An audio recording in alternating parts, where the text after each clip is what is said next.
Welcome and thank you for joining today's conference, HUD's 5th Annual HUBZone Small Business Conference. Before we begin, please ensure you have opened the WebEx participant and chat panels by using the associated icons located at the bottom of your screen. Note that all attendee lines are muted at this time. If you need assistance, please send a chat to the event producer. With that, I would like to introduce Mayshoma Hayes, Senior Small Business Utilization Director. Please go ahead. Good morning. I'm Mayshoma Hayes, one of the small business specialists in the Office of Small and Disadvantaged Business Utilization, OSDBU, here at HUD, and I have the pleasure of being your mistress of ceremony this morning. I want to thank you for joining us for our 5th Annual HUBZone Small Business Conference. We have a full agenda with a lot of invaluable information, so without further ado, I will introduce the first speaker, OSDBU's fearless leader, Ms. Jean-Lynn Powell. Jean was appointed to lead OSDBU in 2017. She brings close to 30 years of HUD experience to the position. Prior to her appointment, Jean served in senior executive service position in HUD's Office of Policy Development and Research and in the Office of the Chief Human Capital Officer. Please welcome Ms. Jean-Lynn Powell. Thank you, Mayshoma, for the warm introduction. I want to thank the OSDBU team, Mayshoma Hayes, Derek Pruitt, Tanya Domino, who's a detailee in our office, and Lee Farrell-Fry for her contractor support. We are a small but mighty team, and the staff worked hard to put this webinar together on short notice. To all the speakers, thank you for taking time from your schedules to participate in this morning's program. I'm Jean Powell, Director of HUD's Office of Small and Disadvantaged Business Utilization. The mission of OSDBU is to provide maximum practicable opportunities for small businesses in HUD acquisitions. Feel free to reach out to OSDBU for assistance, especially during these unprecedented times. OSDBU plans future webinars to keep the small business community informed. OSDBU is launching its inaugural live chat with HUD's OSDBU webinar series, with the first one on May 21st. The plan is for a monthly webinar where participants will get to know more about how to do business with HUD and will hear directly from program office guest speakers. Our first guest will be the Office of Housing. Registration details will be posted on OSDBU's website and Eventbrite. Also, HUD's next annual vendor outreach event will focus on the service-disabled, veteran-owned small business program. This webinar is scheduled for Wednesday, June 17th. Registration details will also be posted on OSDBU's website and Eventbrite.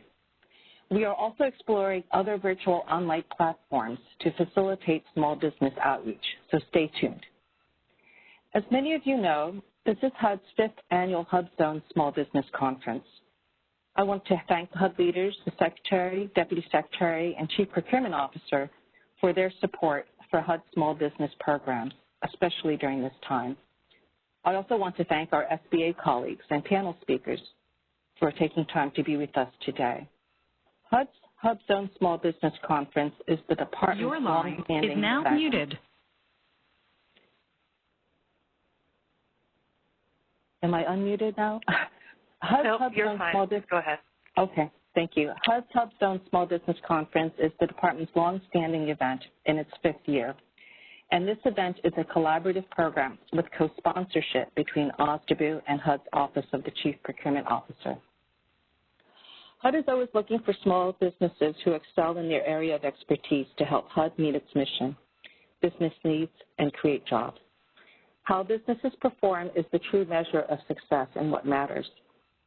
As I emphasized at our WOSB webinar last month, strong contract performance is key to helping HUD meet its mission.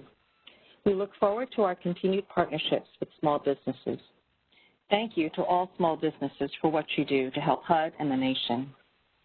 It is now my honor to introduce our next speaker who is on the line with us. Mr. Brian Montgomery was just confirmed earlier this week as the Deputy Secretary of the U.S. Department of Housing and Urban Development. Congratulations. I know there is a round of applause from our audience. In this capacity, Deputy Secretary Montgomery will manage the day-to-day operations of the agency and advise and assist the Secretary in leading the department's nearly 8,000 employees. Deputy Secretary Montgomery also serves as the Assistant Secretary for Housing. Federal Housing Administration Commissioner for HUD. Nominated by President Trump in September 2017, his confirmation marks the first time an individual has served as head of FHA twice and under 3 different administrations. In addition to his first term as FHA Commissioner, Mr. Montgomery's government experience includes serving as Deputy Assistant to President George W. Bush from 2001 to 2005, including serving as Secretary of the Cabinet from 2003 to 2005, and as a member of the Federal Housing Finance Board and the Board of Neighbor Works America. He brings over 30 years of experience in both the public and private sector. Deputy Secretary Montgomery, it's good to have you with us this morning. Excellent. Well, thank you very much, Jean, for the kind introduction, and good morning, everyone throughout America. It is my pleasure to welcome all of you to HUD's 5th Annual HUBZone Small Business Conference, this time in virtual format. We are excited to be able to bring this event to you. It is more important than ever to be communicating and ensure we keep business moving at all levels. I want to thank and congratulate Jean and her staff, along with their program colleagues, for their hard work they put into pulling this event off, despite many hurdles created by the coronavirus national emergency. They are very committed to HUD and to all of you, and understand how vital this outreach is to our mission here at HUD. I am pleased to be joined by our HUD colleagues, Ronald Flom, our Chief Procurement Officer, and Larry Jackson, Program Advisor to the Assistant Secretary for the Office of Community Planning and Development. And we are honored to have with us Mr. Bruce Purdy from our key federal partner in all of this, the Small Business Administration. In addition to the SBA, we are all grateful to have representatives from partnering organizations that include the HUBZone Contractors National Council, the Washington, D.C. SCORE Chapter, and the D.C. Procurement Technical Assistance Center. We are excited by the great panel discussion we have slated for you today. I believe it will be very informative for any small business hoping to earn business with HUD. This event continues the theme of making connections and forming partnerships, both with the government and with each other in the business community. We are doing what we can to make that happen virtually. Jean and the HUBZone staff continue to work on ways to make this and other forums effective in making those connections. Larry Jackson will talk about one important initiative for small businesses, Opportunity Zones, whose council is headed by HUD Secretary Carson. This innovative approach to business development has strong synergy with both small business, but especially the HUBZone community. As always, this conference is about HUD's commitment to finding the best and brightest future members of our team who share a commitment to the people we serve and who value the fact that the real work begins once a contract has been awarded. The COVID-19 outbreak has been a clear reminder that we need small businesses. We need to continue to utilize their many talents, and we need their innovative approach to solving often very big problems. Very quickly, let me summarize some of the vital work HUD has been doing in response to this crisis. We have responded quickly and forcefully with relief. We've been working with state and local leaders, key HUD partners, including other federal agencies, the White House, and many other stakeholders throughout the country. We have good and clear lines of communication with many throughout the housing ecosystem and between the government agencies and the GSEs dealing with housing issues. In order to assist the most vulnerable populations, HUD has ensured all housing assistance payments, operations funding, and other funding streams continue to be obligated throughout this period of uncertainty. The CARES Act provided additional authorities and over $2 billion in funding to HUD to alleviate the pressures of reduced tenant payments as a result of coronavirus in our multifamily and public housing programs. This includes $1 billion for project-based rental assistance and $1.25 billion for tenant-based rental assistance. HUD has also awarded $4 billion of new CDBG funds provided by Congress, I would add in record time, and is providing flexibility and working with communities to apply other disaster recovery funds to help them adjust and get through this. Another $2 billion from Congress will be allocated on a rolling basis based on unmet needs. FHA provided an immediate moratorium on foreclosures and evictions, along with many flexibilities that support continued housing activity and market liquidity in partnership with Ginnie Mae. Through it all, we are still, as always, looking for firms who are committed to excellent performance and a willingness to earn our trust and work hard. Small businesses in HUD have a history of working together to serve the American people, and we both succeed when we work together. If you attended the Women-Owned Small Business webinar last month, you heard me talk about one of these success stories, one that is directly impacting the ability of HUD to respond during COVID-19. Beginning last year, FHA embarked on an aggressive effort to modernize our technology, to bring our antiquated infrastructure into the 21st century. We are building a single electronic delivery portal, able to cover the entire life cycle of the mortgage loan, from application to claims. And it even now has a new name, FHA Catalyst. This effort has been central to our goal to make doing business with FHA easier so that we can increase access to home financing for first-time homebuyers and the many others we serve, including low to moderate income families, seniors, and minorities. There's also been a fortuitous development from the standpoint of adjusting to the virtual world. Just before the coronavirus arrived, we stood the new platform up to receive both claims and appraisals. Let me share a brief video with you that attempts to better illustrate the story. I'll ask our AV team to bring it up on our screens. The Federal Housing Administration's outdated technology can make it difficult to efficiently do business with FHA. FHA is embarking upon a technology modernization initiative that will move FHA's programs to a state-of-the-art single platform. It allows us to react quickly to meet the evolving needs of borrowers, attract more participants to our programs, and protect the taxpayer's investment. FHA's future platform will provide an improved customer experience, delivering value to borrowers and lenders. This platform will have enhanced electronic submissions and management of case documents, automated claims processing, and real-time portfolio management, all within a few short years. It will also allow us to collect MISMO-formatted loan datasets, employ robotic process automation, and streamline operations and critical analytics. By modernizing our technology, beginning with single-family and expanding across all housing programs, we will encourage lenders to do business with FHA and, more importantly, make the mortgage process easier to understand for home buyers.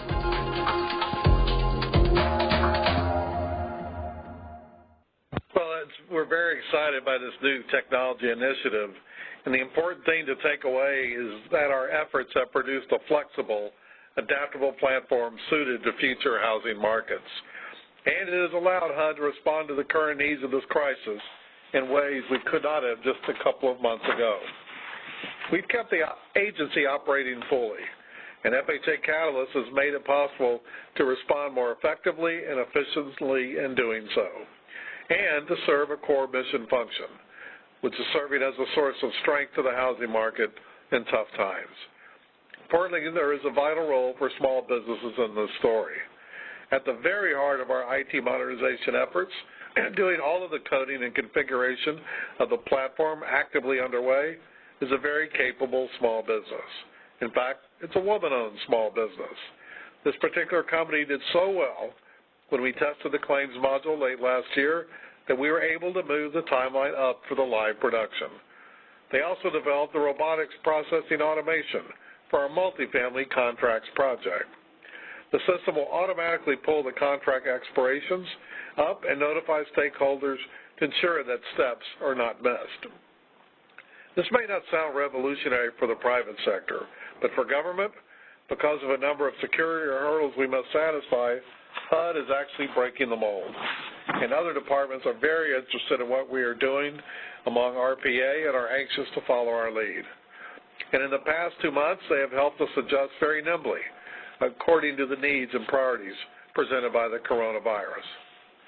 And in the past 2 months, the Catalyst platform is now being used to solve a problem that has been made worse by the crisis, and that is the antiquated use of paper case binders by HUD homeownership centers to evaluate and underwrite loans.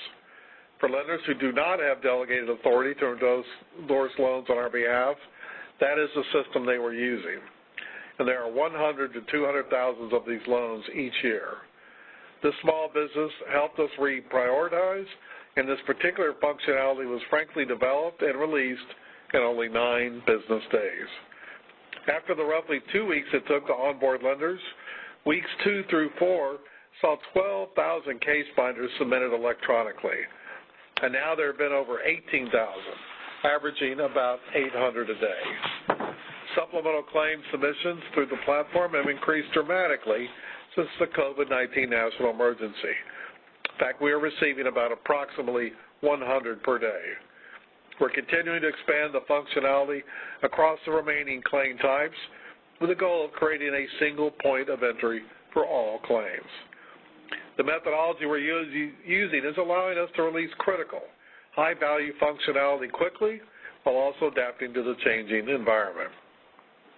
The crisis has changed the priorities and dates of some of the releases, but we will continue to roll out new capabilities throughout the year. Our team is committed and will look tirelessly for ways in which we can adjust our policies to help homeowners, especially those facing financial hardships during the COVID-19 pandemic. The small business in this story has really stepped up and rose to the occasion, and then some. They knew the business and public impact and dedicated their resources to ensure we were able to get this new technology up and running. The important point is, at every stage, when we recognize that the talents and expertise of small businesses are value added, we will employ firms to both contract and subcontract. While it's moving forward at an aggressive pace, this is still going to be a lengthy modernization process.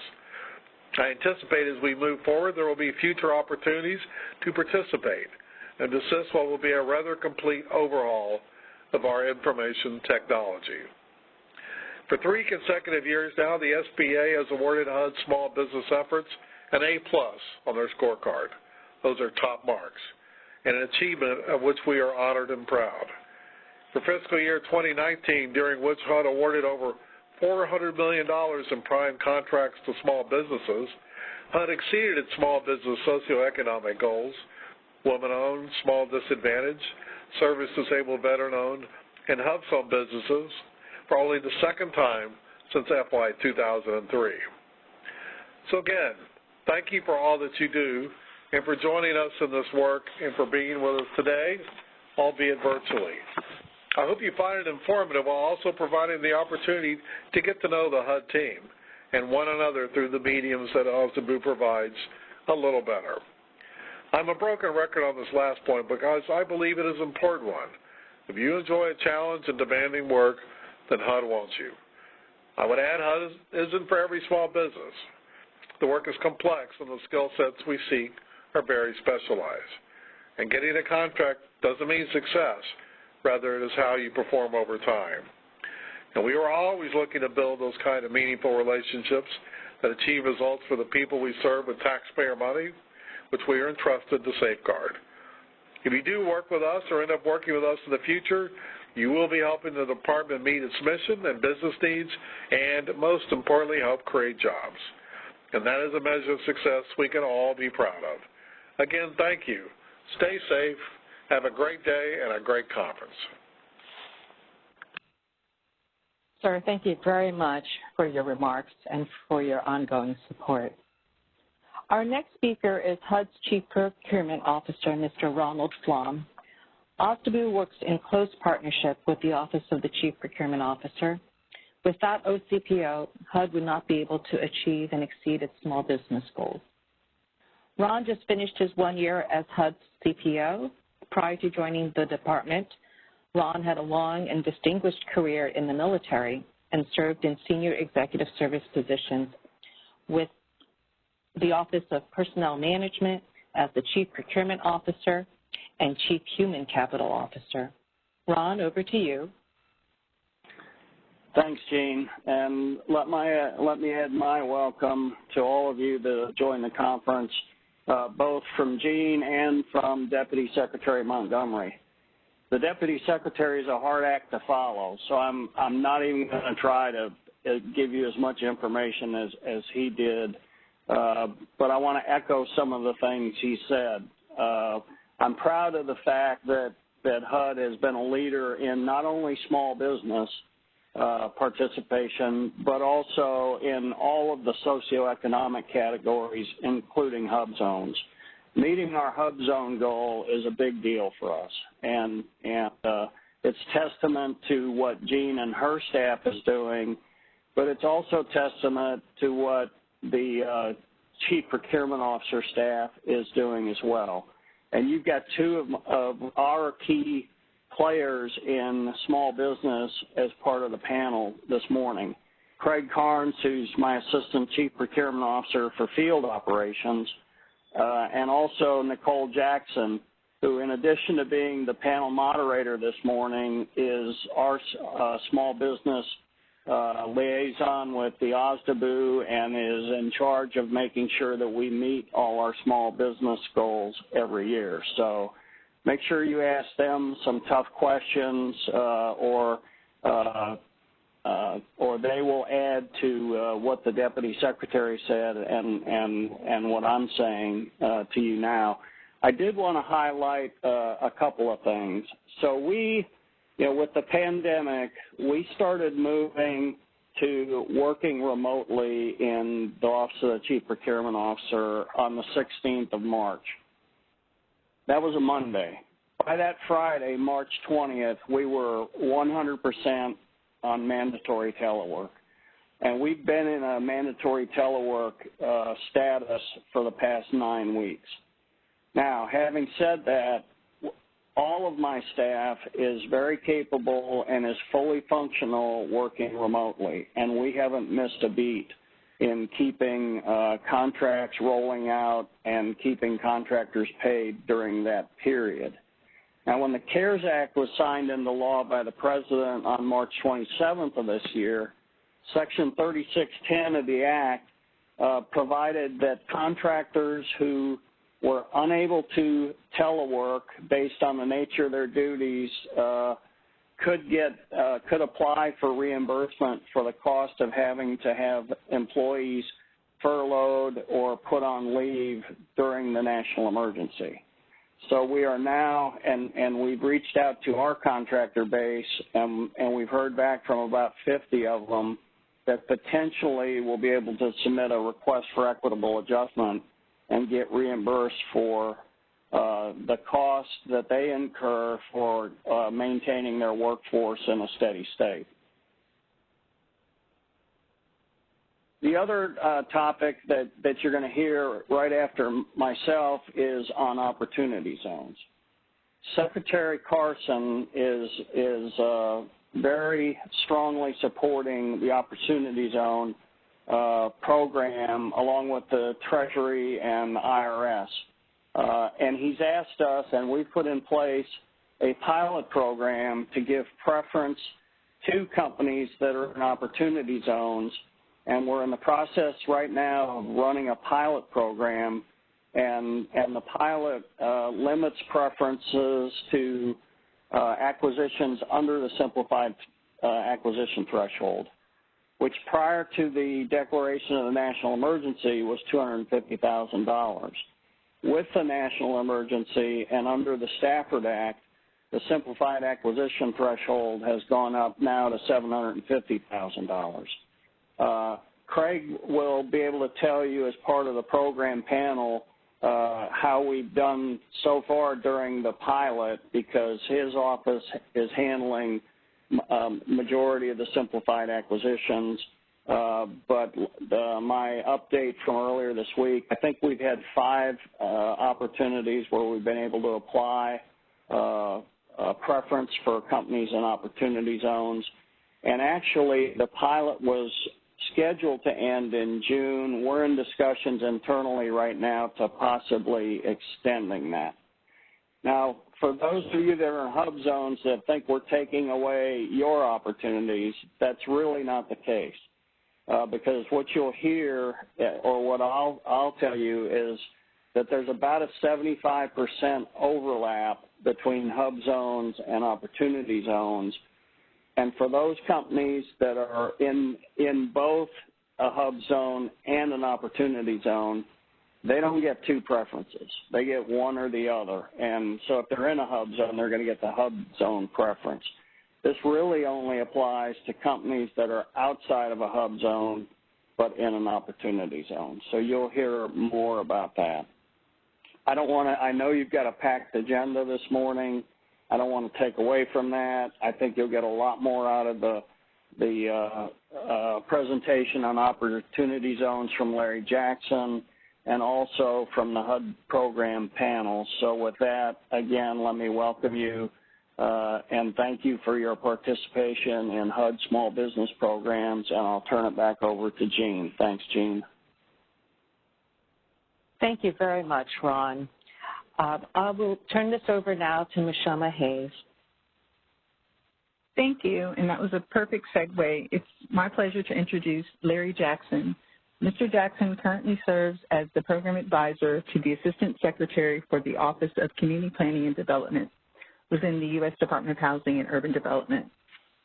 In this role, he was responsible for providing policy analysis on a portfolio of programs in excess of $6 billion annually, which includes the Community Development Block Grant Program, Continuum of Care Homeless Assistance Program, and several affordable housing programs. Additionally, he is the lead strategist for CPD's efforts to maximize the Opportunity Zone tax incentives in underserved communities. Prior to joining CPD's executive team, Mr. Jackson supported HUD's technical assistance and capacity building program designed to build the capacity and effectiveness of its grantees. Before coming to HUD, Mr. Jackson served in the United States Air Force as an intelligence analyst assigned to the National Security Agency, NSA. During his tenure, he authored several critical reports that were briefed to the President of the United States and was awarded the Joint Service Achievement Medal. He went on to fill senior consulting positions in the fields of risk mitigation, training, operations, and strategic planning.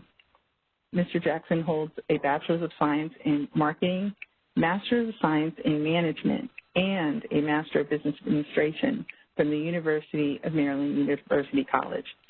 He also holds a professional certification from Georgetown University in project management and recently completed Cornell University's Executive Leadership Program. Mr. Jackson is a native Washingtonian who currently resides in Silver Spring, Maryland, with his wife, Sheba, their daughter, Blair, and Yorkshire Terrier named Marley. Mr. Jackson? Thank you so much for the warm introductions, Mishoma. I really appreciate it. And to all of you, it is great to be here before you once again at this year's annual HUBZone conference. I certainly enjoyed my time before you all last year. On behalf of our leadership, Secretary Carson, Deputy Secretary Brian Montgomery, and my boss, Acting Assistant Secretary for CPD, John Gibbs, and the rest of our CPD team, I want to again welcome you as well. I want to extend my appreciation to Jean and Mishoma and the rest of HUD's Office of Small and Disadvantaged Business Utilization team for the opportunity to speak to you a bit about opportunity zones and give some additional updates since our last discussion about what HUD is doing to support those we serve in underserved areas such as HUB zones during these challenging times. Before I do that, I'd also like to thank the various small businesses represented today, in addition to HUD's federal partners and, of course, my fellow HUD team members. Each of us play a critical role in providing services, resources, and jobs to all we serve in distressed and underserved communities throughout the country. So with the time I have, I'd like to touch base on 5 key updates since our last discussion. The first will be the White House Opportunity and Revitalization Council's one-year report to the President on opportunity zones, and moving forward, I'll just refer to this council as the council. Number 2 will be the council's best practices report on opportunity zones to the President. Number 3, I'll touch on the second edition of the Opportunity Zone Community Toolkit that we've been working on.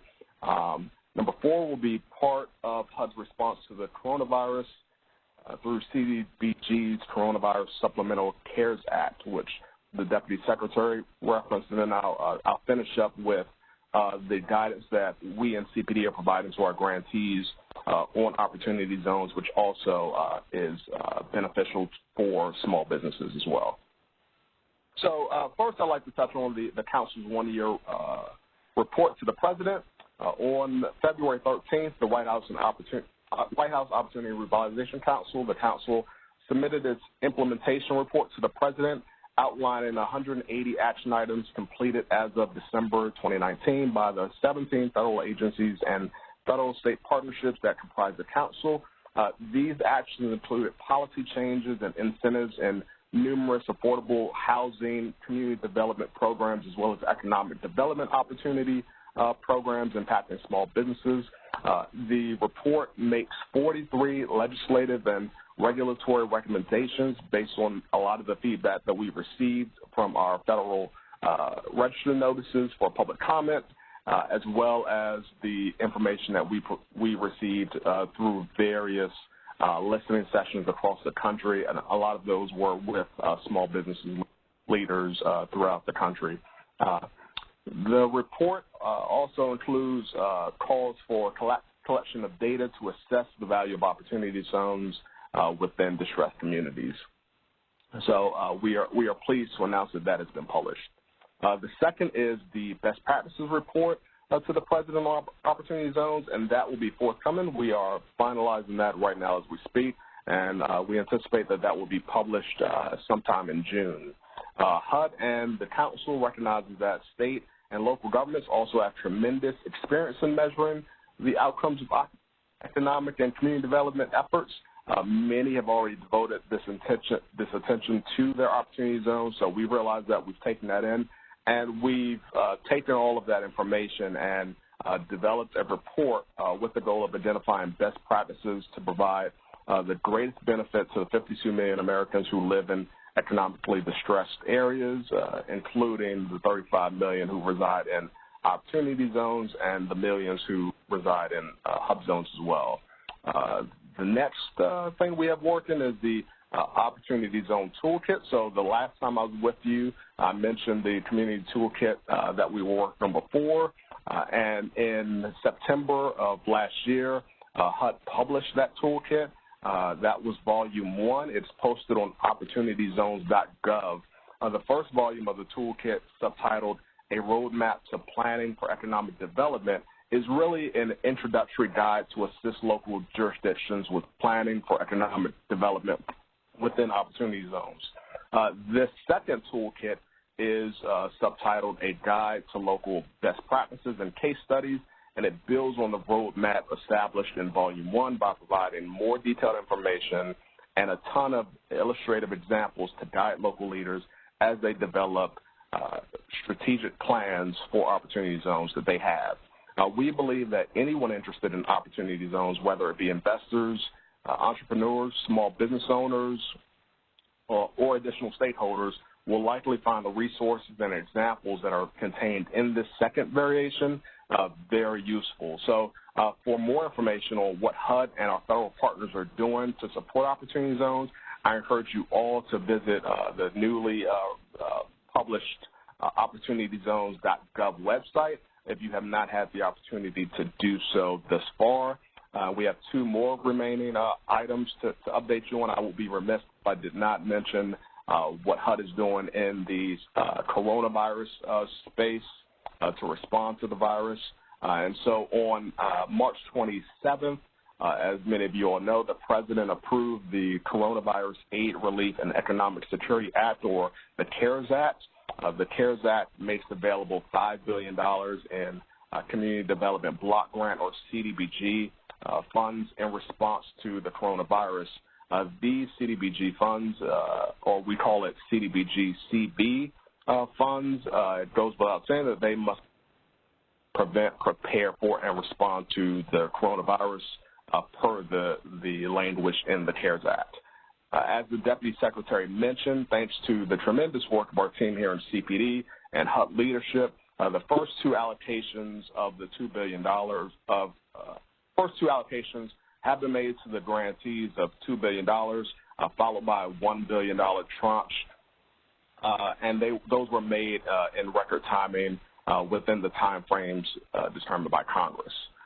The CARES Act provides significant statutory and regulatory waiver authority to allow flexibility to ensure HUD funds are administered within a timely manner, and HUD is working tirelessly to do so in support of small businesses impacted by the coronavirus. With that said, guidance will be forthcoming on waivers to grantees, state and localities, regarding the use of their FY19 and FY20 annual formula CDBG funds in qualified opportunity funds for businesses both large and small for economic development purposes in underserved areas such as hub zones. And then the last item is within the Office of Community Plan Development, we are getting ready to release guidance to our grantees regarding how they can leverage CPD program funding to support opportunity zones, and we are specifically targeting CDBG, the CDBG Section 108 Loan Guarantee Program, the Home Program, HOPWA, and the Housing Trust Fund. And that guidance will provide grantees with the flexibility and information to allow them to use a range of activities that can support and complement opportunity zones.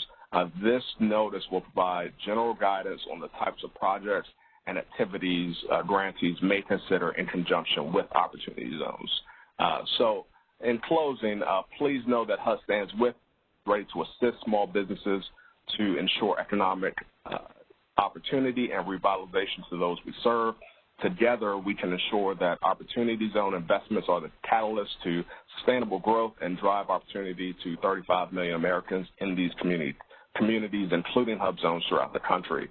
Thank you all for your support and your continued partnership as we create strong, sustainable, and inclusive communities for all. Please stay safe and enjoy the rest of the conference. Thank you. Thank you, Mr. Jackson. I'm excited to turn the program over to our moderator for today's panel. Nicole Jackson is a procurement analyst with the Office of the Chief Procurement Officer, OCPO at HUD. Nicole has been with OCPO for 17 years and in the federal government for 20 years. She began her tenure with the Department of Defense, Defense Information Systems Agency, DISA, for 3 years as a contract specialist, and joined HUD in 2003, where she became a warranted contracting officer. In 2007, Nicole accepted a position as a procurement analyst in OCPO, where she currently works. And Nicole also supports the OSDBU as a small business liaison. Nicole? Thank you so very much, Ms. Shoma, for that very warm welcome. It's definitely my pleasure to be here today with you all, and I hope everyone is staying safe in these challenging times and has enjoyed the information received thus far. We will get started with our panelists, who will each share with you some pertinent information. Our first panelist is Mr. Craig Carnes. He's the Assistant Chief Procurement Officer for the Field Operations from the Office of the Chief Procurement Officer. Craig? Thank you, Nicole. This is Craig Carnes. And thank you to all of our industry participants from the HUBZone program. Specifically, as our Chief Procurement Officer indicated, HUD has a long-standing history of supporting HUBZone. And what I'd like to do is I tailored a short presentation for general small business specifically for HUBZone, dubbed the HUBZone Edition. So with that said, next slide, please. So I wanted to first start out by covering some of the common myths that HUD encounters from small business on a regular basis. The first being that HUD contracts for a significant amount of construction services.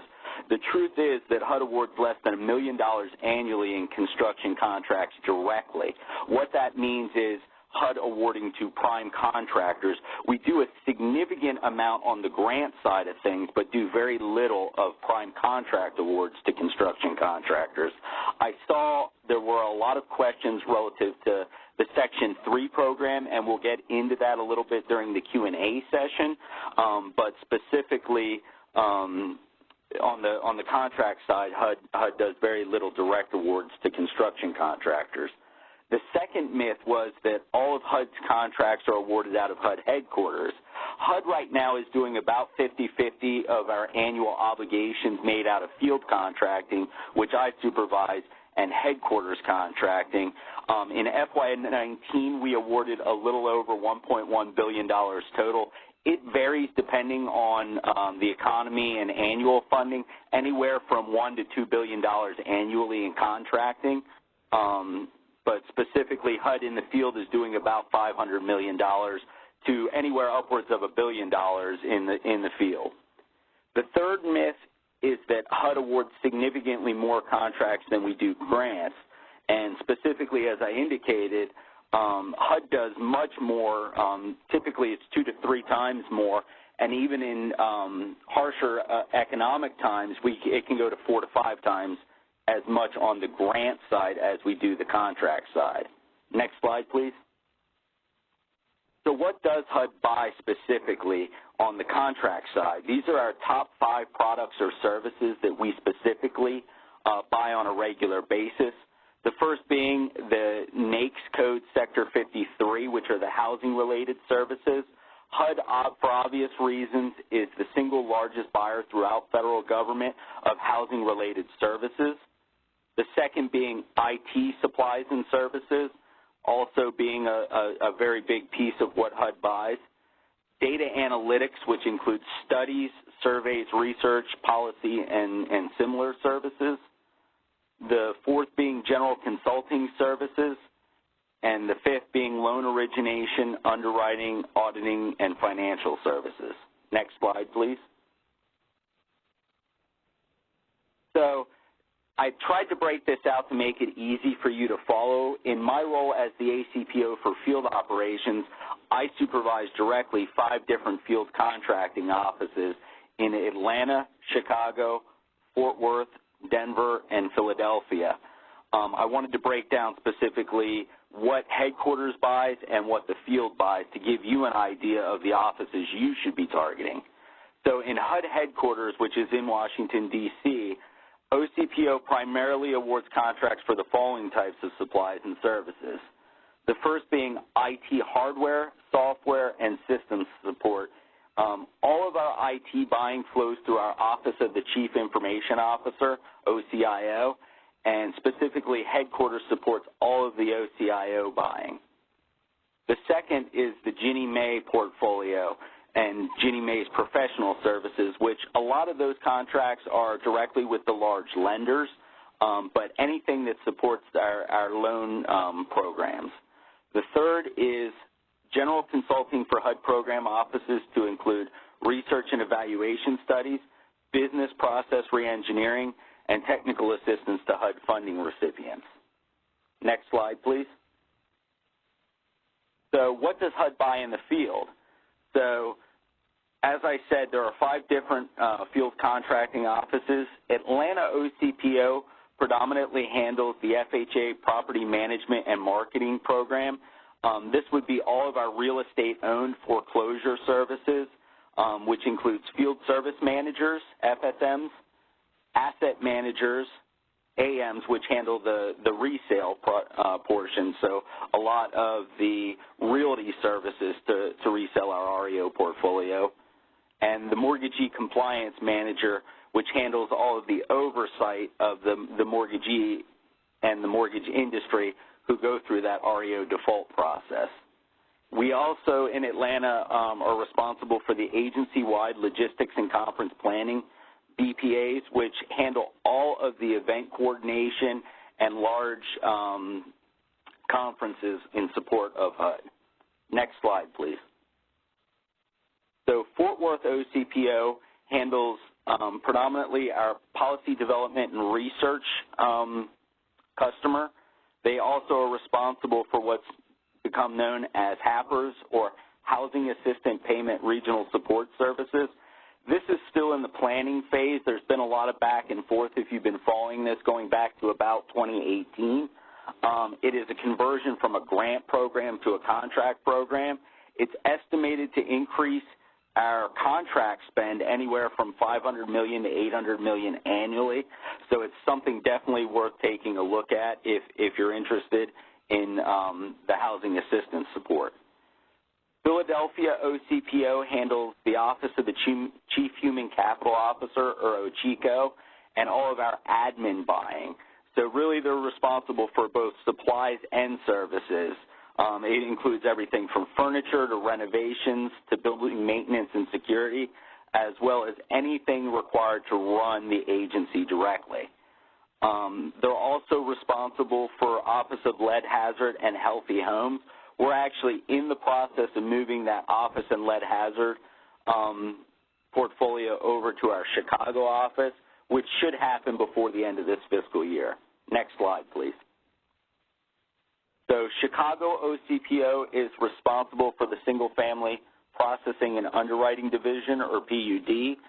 That includes insurance endorsement contracts and similar services.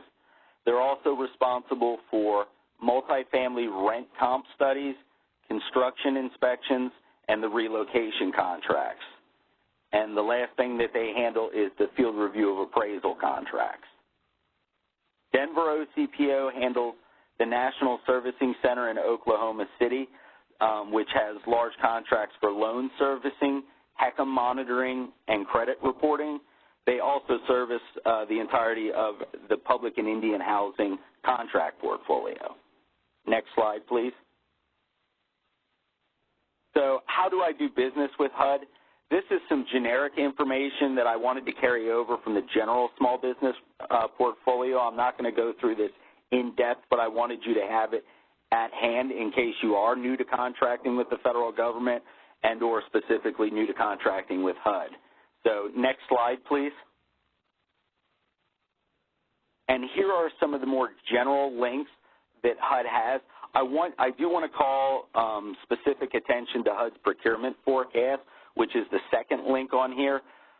Those of you who are familiar with it, and I do want to give both Jean and Mashoma kudos on this, our OSDBU, because they do a wonderful job. It's been about 8 to 10 years now that HUD has been going through a process which we call our Annual Strategic Acquisition Plan, or ASAP process. Jean and her staff basically take that annual plan and boil it down into opportunities that are published publicly for you, the contractor community, to pursue. Any of those opportunities that you see on that plan, specifically you can reach out. They give program POCs. You can also reach out to myself or my counterpart in headquarters, Damon McClure, who is the ACPO for headquarters operations, and we can actually help those introductions with the contracting officers responsible for those programs as well. So definitely keep a close eye on that procurement forecast. It gets updated at least quarterly and often monthly.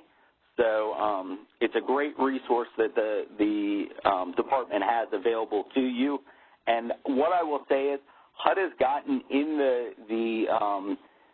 the habit of essentially we flipped the script. When I first came to HUD in 2007, we had about only 20% of our contracting opportunities were planned and 80% were unplanned. Since going to that annual process, we've actually been able to plan about 80% of our contracting obligations and only 20% are unplanned. So it's been a great resource for both the department and our contractor community. Next slide, please. These are additional links that specifically cover some of the available department opportunities. You can pursue these at your own leisure as well. Next slide, please. So I wanted to throw out some of the specific agency HUBZone statistics. I actually wanted to pull these from a public database. So these are all available. The data is fed from Federal Procurement Data System Next Generation, or FPDS-NG, but I pulled these from usaspending.gov. Specifically, USA Spending gets a 24-hour feed from FPDS-NG, so near real time. And what it does is it's a very good archived and searchable index that you can do to pull from any agency, including HUD. But so right now, I pulled our total HUBZone active awards. So this is anything that was active in FY19 and FY20. And we have about $395 million of active awards out there with HUB participants. total FY19 HUBZone obligations were $57,357,937, and FY20 HUBZone obligations to date, so I pulled these on May 11th, were a little over $26 million. So we're well on track to meet or even surpass our FY19 HUBZone obligations. Right now, we have 4 competitive HUBZone set-asides that have been awarded. These were specifically awarded in either late FY19 or through current date in FY20. 2 were awarded out of policy development and research. 1 was awarded by housing, and 1 was awarded by our admin or OCHICO office. And then we also have 1 HUBZone direct award that was awarded specifically under OCIO for IT services. So I know there were some questions, do we do IT buying through the HUBZone program? And the answer is yes. We have OCIO IT awards both on a direct basis as well as several that were not specifically set aside for HUBZone, the HUBZone program. Most of them were 8A competitive, but were awarded to HUBZone participants. So we had 3 or 4 additional actions that were in that ballpark. Next slide, please. Okay, that concludes my program. I'd like to turn it back over to Nicole Jackson. Thank you so much, Craig, for that valuable information. You did a really good job, and we really appreciate it. Our next panelist is going to be Ms. Vanessa Kaderi. She's our Procurement Technical Assistant Specialist from the DC Procurement Technical Assistance Center. Ms. Vanessa?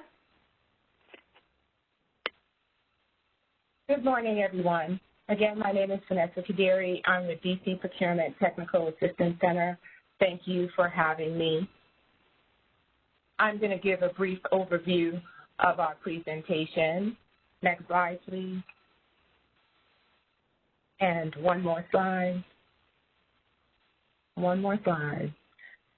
Okay, so thank you so much. I'd just like to state that the DC Procurement Technical Assistance Center is a program of the Department of Small and Local Business Development. We are housed within 441 4th Street Northwest.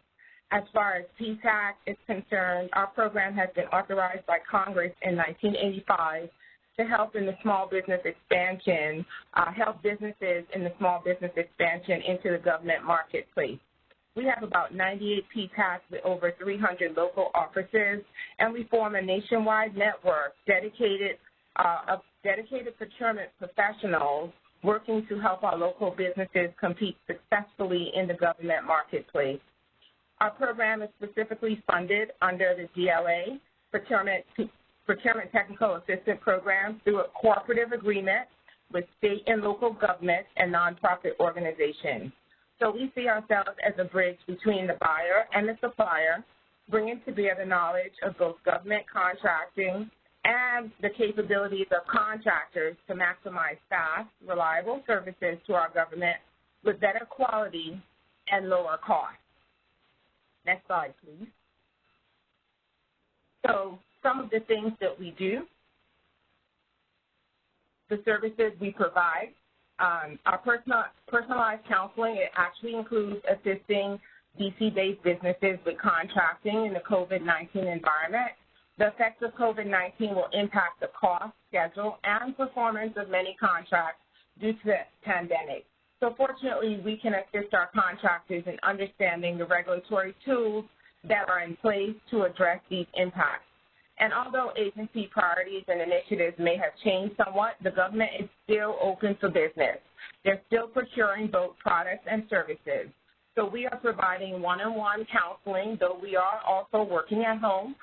We still provide outreach and education online or by phone, and which is possibly more important than ever as we educate our clients on contracting regulations, marketing, and how access to capital in the COVID-19 environment can be obtained. So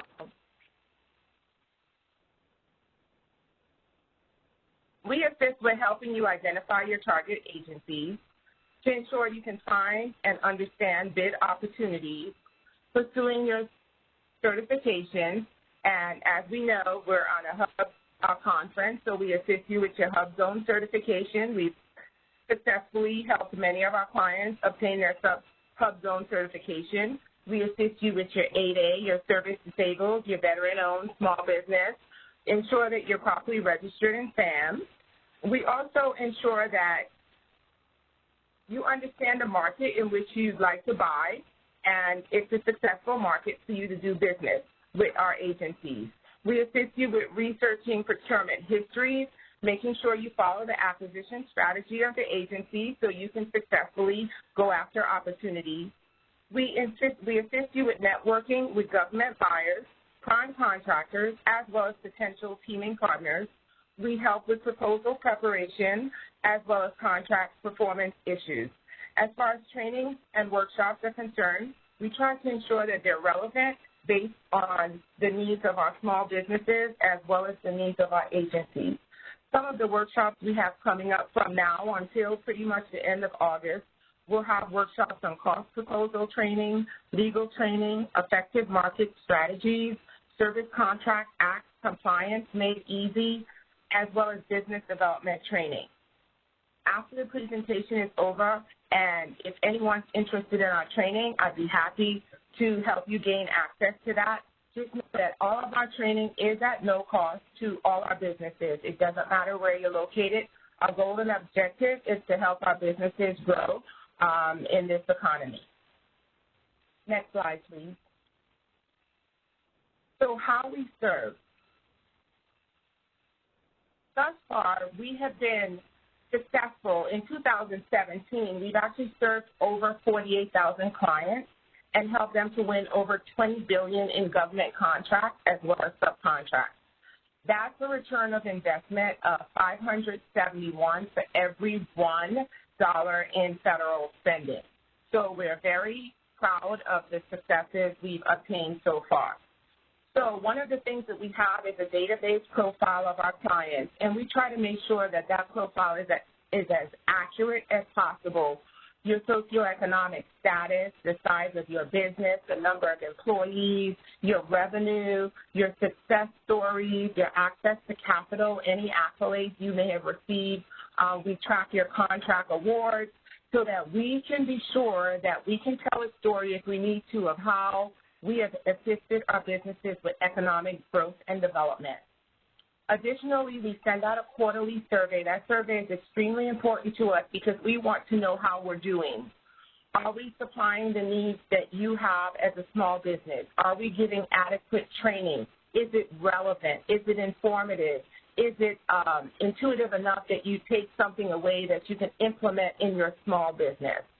And so quarterly success stories are equally important to us. When our clients win an award, it's important for us to know. So again, we can track economic growth and development.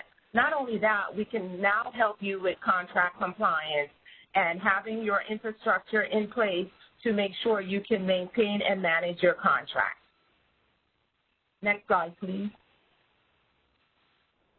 So how do we serve our small businesses? Our process is relatively simple. Once you're introduced to DC PTAC, or any PTAC for that matter, we do an assessment of your business readiness.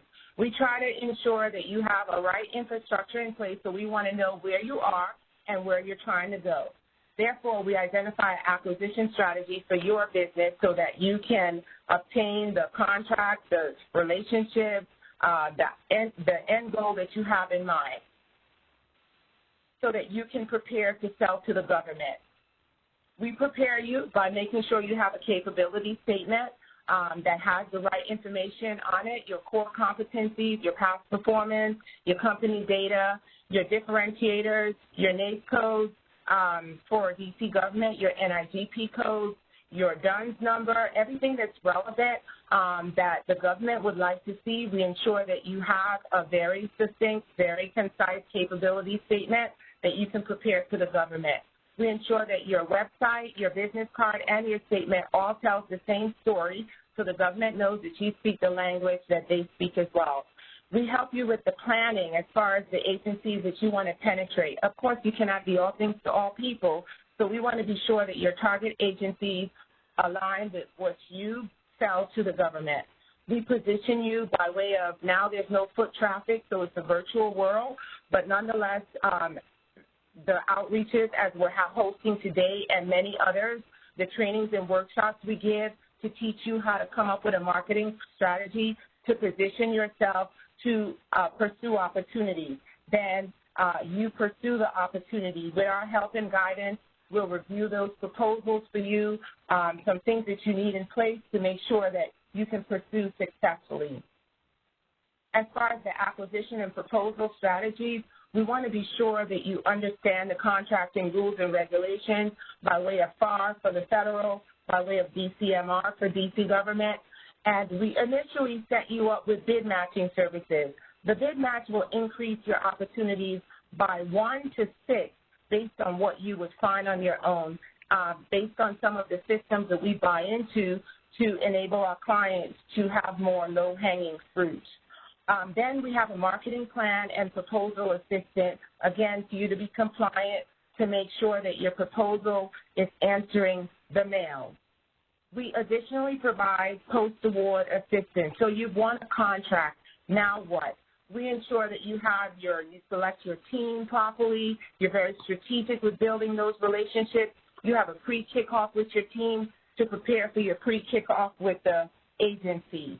Then we talk about the process and performance of managing that contract. So the nuts and bolts of government contracting, it is our goal at PTAC to ensure that we can guide you through that process successfully. Next slide, please. So we assist businesses in understanding complex government standards as well as contract requirements. And I think I just explained that, so I'll just leave that there. We partner with government agencies for joint outreaches, as we're doing today, and events to promote agency small business initiatives, as well as the ones that we host, that we sponsor directly. We also co-sponsor with agencies. Sometimes we co-sponsor with Prime. We do it on the local, state, as well as federal level. Next slide, please. So we assist with subcontracting plans, and I believe when we go to the questions, I will speak more on this. We'll help primes to interpret complex government standards and contract requirements so that they can meet the subcontracting goals, be it for our DC government 35% set aside, or be it for our socioeconomics that the primes can meet that goal. We assist in identifying qualified small businesses to meet their socioeconomic goals, as I just mentioned. And we collaborate with our prime contractors and government agencies on mentor-protege initiatives. And I know this is high level, and I can drill down some more, but for the lack of time, and again, some of these will be answered during the Q&A. Next slide, please. So this is a list of my team. Milton Goodman is the program manager for our PTAC in DC. Sheila Edmondson, Earl King, and myself are the 3 PTAC specialists for all of the District of Columbia. And we have an intake coordinator, Michelle Harris, who vets our clients and makes sure that they are ready to work with PTAC. As far as our prerequisites, it's very simple. You have been in business for 6 months. You've done some type of contracting at the local, state, or federal level. You're registered in SAM, or we'll help you do so. You do have a business plan in place, and you have all your license. You're properly licensed to do business in the government space. And so that actually concludes my presentation, and I will turn it back over to you, Ms. Shoma. Thank you, Ms. Vanessa, for that information. That was very, very good information. And our next panelist is going to be Walter Abbott, who is a mentor and outreach coordinator with the Washington, D.C. SCORE chapter. Walter, turn it over to you. Thanks so much, and I'd like to thank Jean and Mishoma for putting together such a smooth and well-prepared virtual event, the virtual webinar, and also to congratulate Brian Montgomery on his recent appointment as the assistant to, well, his particular appointment. Congratulations. What is SCORE? I'm going to explain somewhat like I'm going to explain what SCORE is based on the national activities that this webinar is involved in.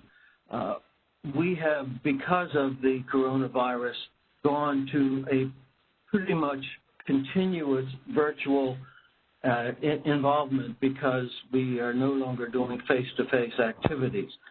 Next slide, please. So what is SCORE? We mentor for we handle free small business like yours as a nonprofit, all-volunteer organization. I am a volunteer for the DC chapter, and I have attended the HUBZone events in the past and am very appreciative of having been asked to participate again. SCORE is a national organization. We have offices all over the country, and we're the largest network of expert business mentors dedicated to helping small businesses. Since 1964, when we were created, we have provided education and mentoring to over 11 million entrepreneurs. Our DC chapter has 90 volunteers and mentors to help small business. Now, our mentors are, in most instances, but not exclusively, retired business executives, people who have been there and done that. So when you are working with one of our mentors, and I noted on the written questions that there were a number asking about how do I get assistance or how do I get a mentor, this is the way that we can handle and assist you in providing that information. Next slide, please.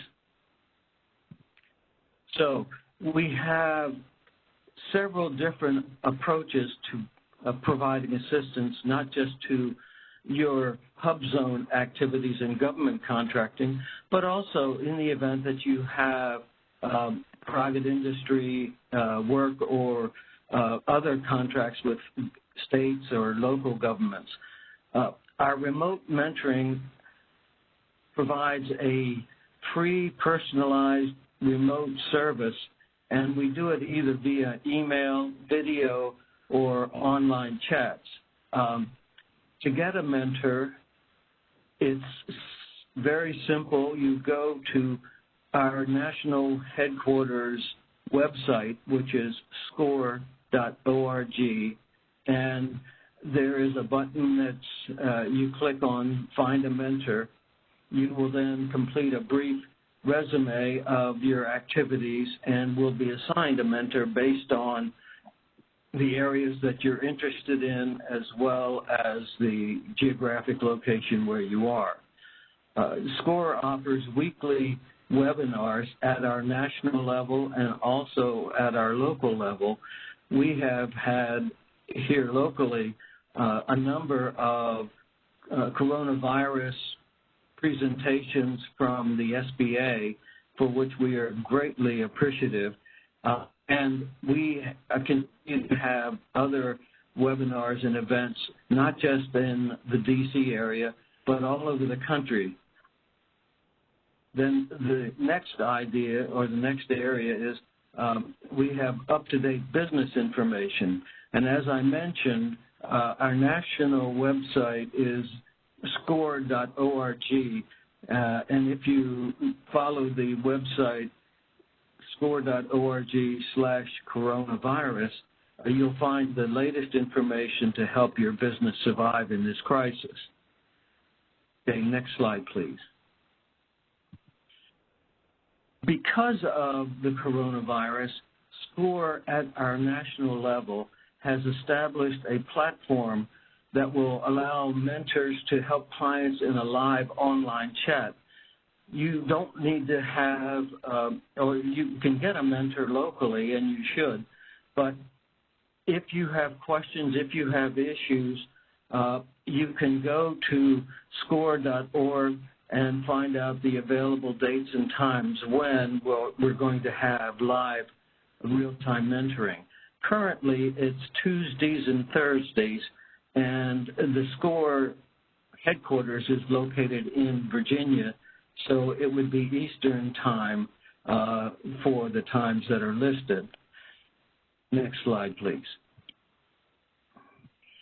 The coronavirus has created a tremendous amount of disruption within all of our lives. Living and being quarantined at home makes everything a little more complicated.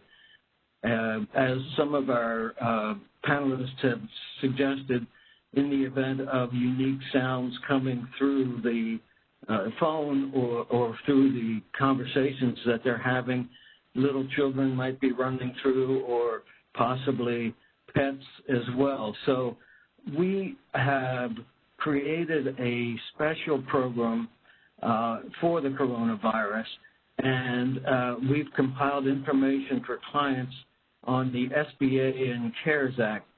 Every day at 4 p.m. Eastern, SCORE.org puts out an update on what is happening with the coronavirus itself. What I would like to stress is that SCORE has over 10,000 volunteers across the country. We are very committed to helping small businesses. My own personal experience was handling business insurance over a 40-year period, and then when I retired, I became a SCORE mentor using the history and experience that I had gained as a result of my 40 years working in the private sector. However, we have a large number of experts in the government contracting area that would be able to help any of the HUBZone contractors that are out, and those experts are spread all over the country as well. Obviously, in Washington, D.C., we have a concentration because this is where the federal government's primary locations are, and so we have at least 12 of our 90 current volunteers are experts in the government contracting area. The best thing that you can do is to get a mentor. It doesn't cost anything. It's free, as I mentioned earlier. We are experts.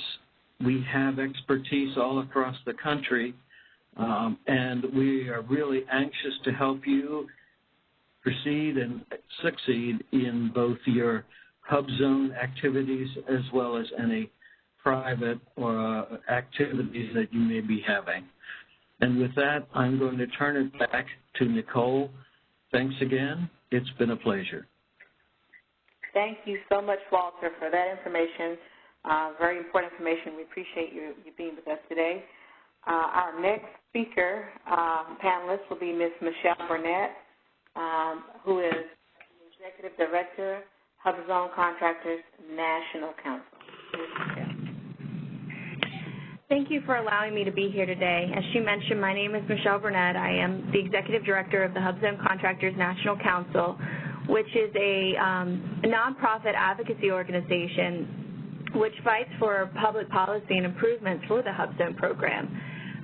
Most recently, the HUBZone Council and its advocacy team played an instrumental role in getting HUBZone program refinements into the NDAA, which led to the overhaul of the HUBZone program, which many of you, I'm sure, are familiar with, and the next panelist will probably go in much more depth in regards to. So the HUBZone program has been around since 1997, and there is no secret that there was some significant flaws within the program. Not the mission, because the mission was always to facilitate job creation in underdeveloped communities, and that's not really hard for people to get behind. But that mission cannot be fulfilled if agencies are not soliciting contracts as HUBZone set-asides, because then the work is not being performed in these HUBZone communities. So the HUBZone Council really is advocating in order to embrace the mission of the program and see it come to fruition. I'm not sure if my slides are viewable to everybody right now. I apologize, I just started talking. Is that stuff viewable? All right, there it is. So as you see in the slide deck, one of the big things that the HUBZone Council is fighting for is increased the sole sourcing authority, as well as this, incentivize parity within sole sourcing. So we can start seeing actual true HUBZone set-asides, because a lot of times the reason why we don't see a lot of those set-asides is the acquisition process in itself is quite flawed. HUBZone Council is fighting for a number of other initiatives that are going to be critical for companies in the recovery following COVID-19. Because what's going to happen right now is everybody's in a very reactive state. It's how do we keep you guys alive and getting through this? But here soon we're going to get over this hiccup, and recovery is going to be one of the most important things that we need to focus on. The HUBZone Council and our advocacy team has been very involved in the amendments with the CARES Act. We've been working with Capitol Hill. We've been working with state and local officials, providing suggestions on what actions can be taken in order to support small businesses with rebuilding our industrial base. So just that's a little background about the council. I would like to go into the next slide, because what companies can be doing right now to position themselves, the HUBZone program isn't you. That's not what defines your company, and that's not what's going to make you successful. It's a tool in your toolkit. Companies get contract awards, and this is how it should always be, because you have identified that you are the best person for the job. You're providing the best quality and the best price. With contracts getting larger and initiatives going through different contract vehicles and things of that nature, companies have got to strategize. Don't go up to someone and say, well, I'm HUBZone and you're not meeting your goal, because at the end of the day, that's not something that you're going to settle for yourself. You're not going to just go purchase something because, oh, well, I need it. You're going to do your research. You're going to want to buy the best product. You want the best quality for the best price, and that's what the government is setting out to do as well. So small businesses, now with different changes, there's a way for you to diversify and develop strategies to become the best company for those opportunities. So I strongly encourage that every small business on this call look at the new changes under the similarly situated, as well as the joint venture requirements in the Mentor Protege program, in order to find ways in order to build your capabilities. So if you guys have any questions about that, I encourage you to reach out to basically anyone that's on this panel, because they'd be more than happy to assist you with identifying what avenues, what resources are available to you in order to take advantage of a lot of these new programs. Go ahead and go to the next slide.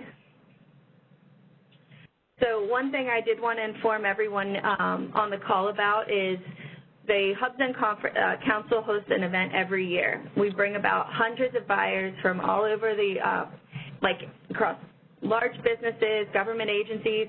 It brings about hundreds of small businesses from all over the United States. We provide training and education. Unfortunately, because of COVID, we realized that a lot of companies might feel a little uncomfortable with mass gatherings, even though it was initially in September, so we did decide to postpone it. But we still feel strongly in making sure that companies still have access to those tools and resources, so we will be hosting the first ever HUBZone Virtual Summit, which will be a week-long event from the 8th to the 11th, and it's ironically right after Labor Day. So hopefully, by this time we're going to see a significant change within our economy. People's jobs are going to be coming back. We're going to see stability, and that these agencies will continue helping us regrow and expand our industrial base. So with that said, I will pass it on to the next panelist, because I believe that it's Mr. Purdy, and he's going to have a lot of great stuff to talk about. Thank you so much, Michelle, for that information. And yes, you are correct. Our next and final panelist is Mr. Bruce Purdy, Jr., who is the Deputy Director from the Office of the HUBZone Program at the U.S. Small Business Administration. Bruce? Thank you very much. And we can go ahead and move on to the next slide. It's an honor to be a part of this panel today and be a part of the HUBZone program. I've been with the agency for over 20 years in various programs, including the Small Business Development Center program, the Women's Business Center program, and the Microloan program. All of these programs have some relevance in focusing on helping economic development throughout our country. And so with the HUBZone program, it's the same thing. So as I begin, I'm going to try to go through the slides fairly quickly, because we have a lot of information to cover. I want to make sure you have as much of the information as possible. First and foremost, how to get a hold of us. Lori Gillen, the director of the office, she was not able to be here today, but she's been with SBA and is a strong advocate of economic development. Previously ran a women's business center and as well as owned her own business. As I mentioned, I'm the deputy director of the office. We have Takesha Hodge, who's one of our supervisors, who's been a longtime member of the office, knows the program very well. And I would be remiss if I did not mention Allison Amon, who is our wonderful attorney who works very closely with us on the rules, questions, and everything that comes up related to HUBZone. So she is definitely part of our family. Let's go to the next slide, please. So I think everyone knows what the purpose of the program was, and Michelle already introduced it.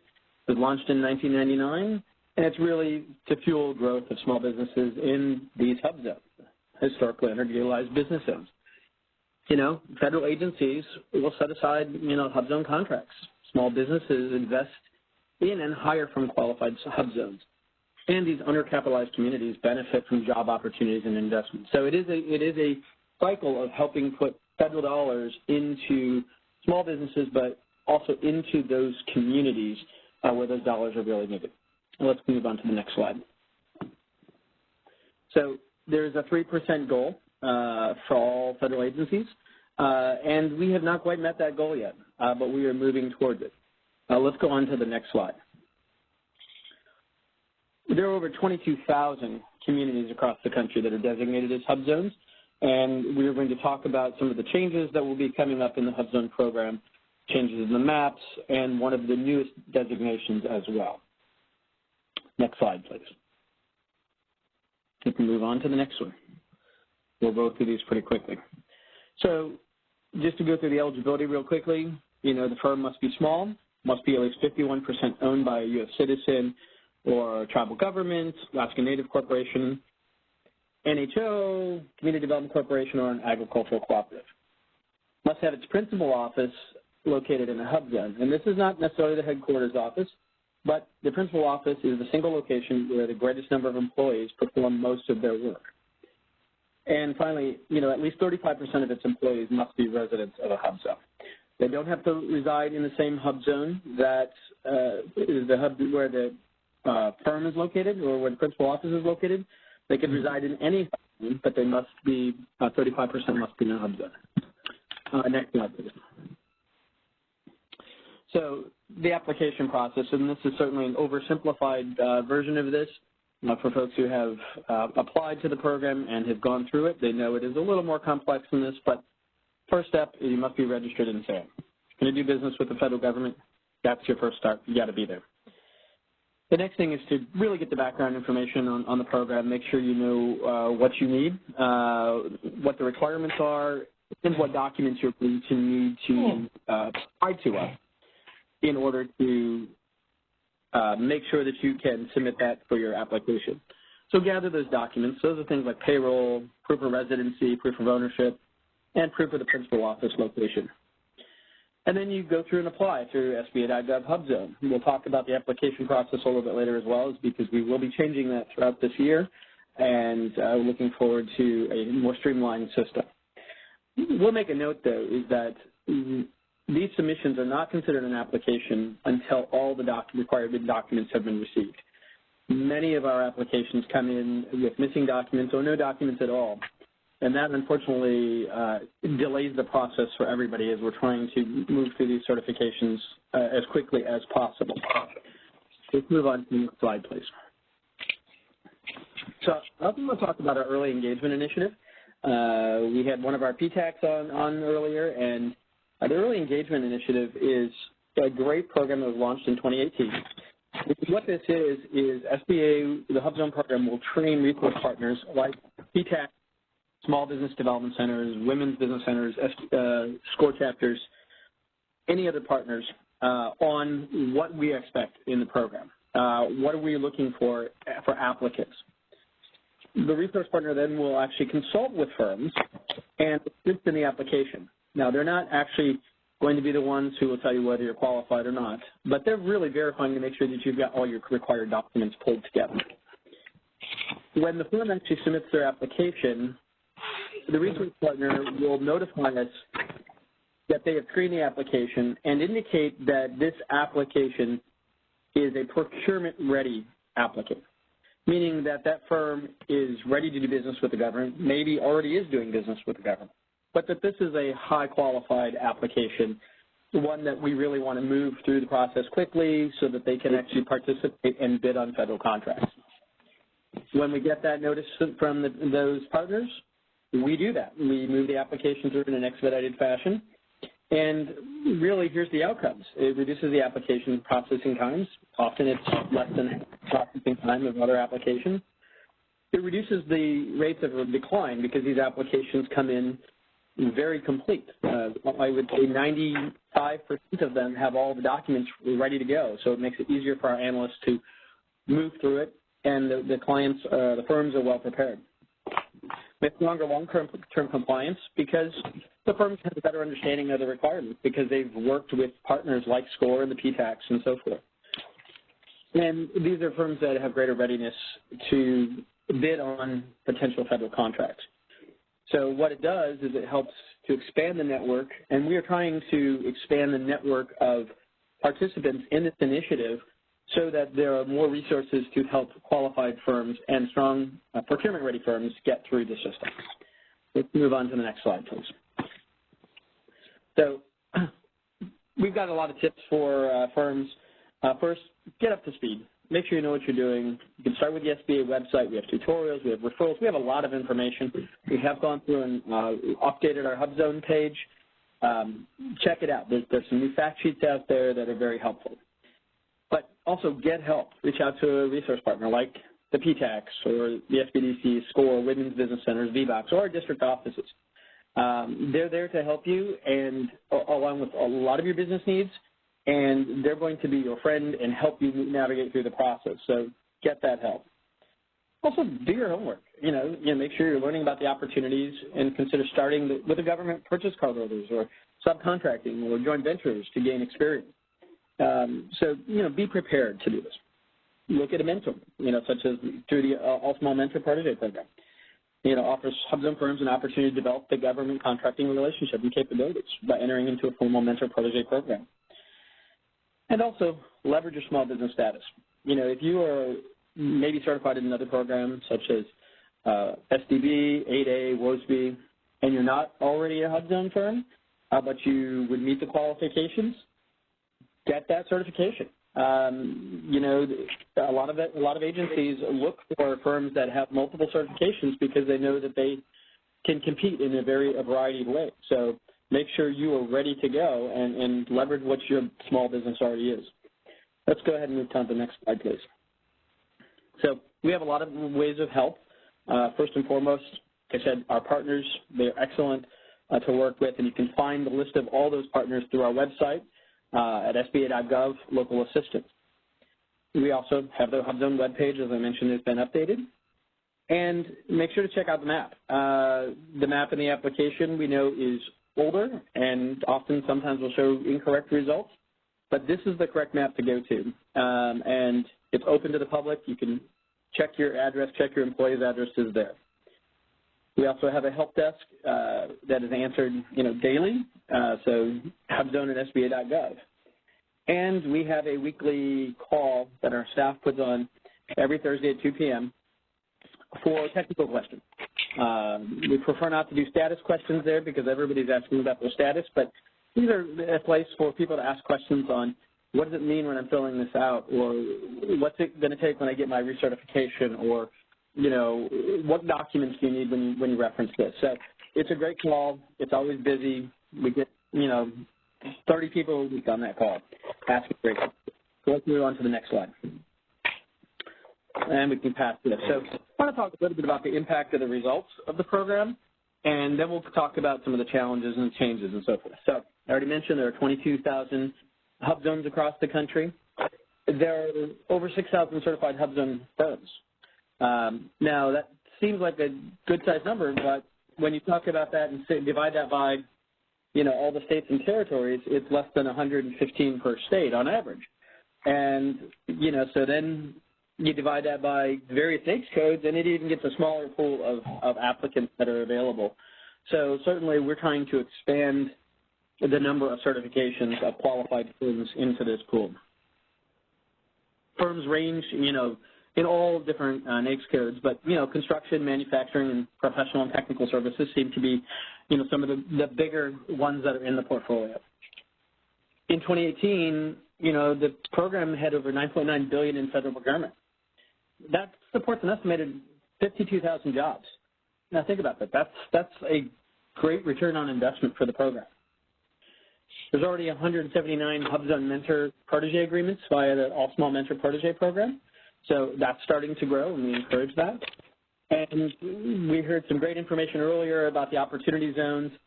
It's between 70 and 75% of opportunity zones are also in HUBZone. And so there's a great synergy between the two programs. Even though they are different programs, they both have a common mission of helping these economically distressed communities. So let's move on to the next slide. So we've got several examples here of results. I'm not going to go through all of them. I do love this one here, though, because, these two brothers, when they first founded their engineering and surveying firm in 2008, they employed 3 people and generated $400,000 in annual sales. By participating in the program, they have grown their business to more than 55 people, I understand, as of today, and more than $4 million in sales. So this is what happens when you get that certification and you really do your homework and you go out and you, apply and bid on federal contracts and federal agencies award HUBZone set-aside contracts. So there are hundreds of stories like this. I've got a couple more here in the slide deck. We're going to skip past those a little bit, not to diminish their successes, because there's some other great successes here from a PTAC and so forth. But I wanted you to get the idea that, this program does have produced results, and it's successful for small businesses and communities. So, as I mentioned, we haven't hit that 3% goal yet across all the federal agencies. Some agencies are certainly there, and others are not. But the trend, even though it is still slight, is moving upwards. And, in 2018, we moved higher, and we believe in 2019, we made another good dent in that. And so we're moving in the right direction to get that 3% goal. And, with federal agencies setting aside contracts and small businesses getting certified and bidding on those contracts, we can get there. And not to mention, our partners helping those businesses along that way. This is a collaborative effort, but we can get there. So let's move on to the next slide. And we can go one more. So before we talk about the changes, let's talk a little bit about the challenges. Let's, air out the laundry. Everybody's talked about some of the challenges of the program over the last 20 years. Small businesses found it difficult. One, the instability regarding geographic eligibility. The maps were changing, sometimes more frequently than a year. And, you could be in a HUBZone today and out tomorrow. And so that was a challenge for the process. And then you look at it, the requirements for maintaining certification were confusing and burdensome. And then you place on top of that the application process was lengthy and outdated, and using an old system, and the recertification process wasn't much better than that.